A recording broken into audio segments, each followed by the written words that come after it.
Howdy friend, Sam Houston here, hoping you're living in high cotton. And if you're lucky enough to be in Texas, I know you're most of the way there.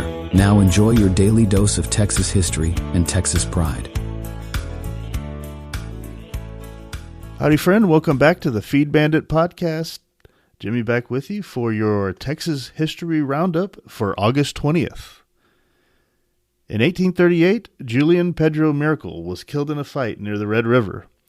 On him were found a diary and papers which revealed the Mexican government's attempt to incite Indians in East Texas. In 1835, Miracle, a Mexican liberal, had favored revolution in Texas if Texans did not declare independence. After the success of the revolution, Vicente Cordova suggested that Miracle join forces with Indians hostile to Texas. So Miracle and Bull agreed to make war against the Republic. In 1859, William T. Anderson was born a slave in Seguin.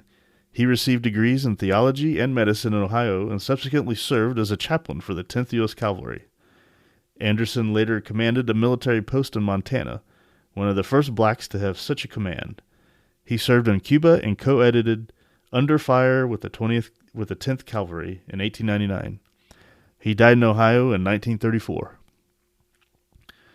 In 1905, jazz musician Weldon L. Jack Tiergarten was born in Vernon. He began piano lessons at age 5 and took up the trombone at age 7 and began playing professionally at age 16. Tiergarten, who was white, grew up in a region with a large black population and was one of the first whites to record with black musicians. He developed a respected blues vocal style and appeared in several movies. Tiergarten passed away in 1964. In 1920, Cameron Iron Works was incorporated in Houston, after oil wildcatter James S. Abercrombie purchased a controlling interest in Harry S. Cameron's shop, which forged high-grade steel and repaired drilling rigs. In 1927, the two men received patent number 1,569,247 for a blowout preventer.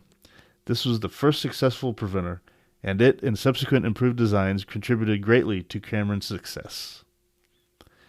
In 1970, Moody S. Boatwright died in Abilene.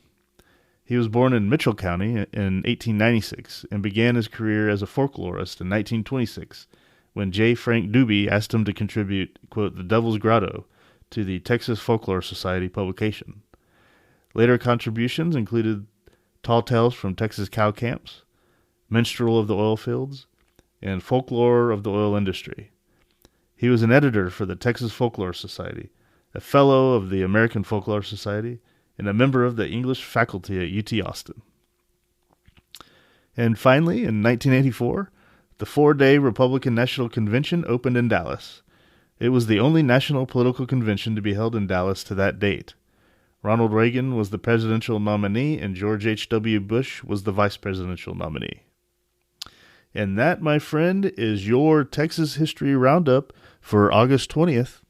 I hope you enjoyed that. I really appreciate you tuning in and listening. Please send our podcast to a friend you know that doesn't listen to it yet. It'd really help us out, and I'd really appreciate it.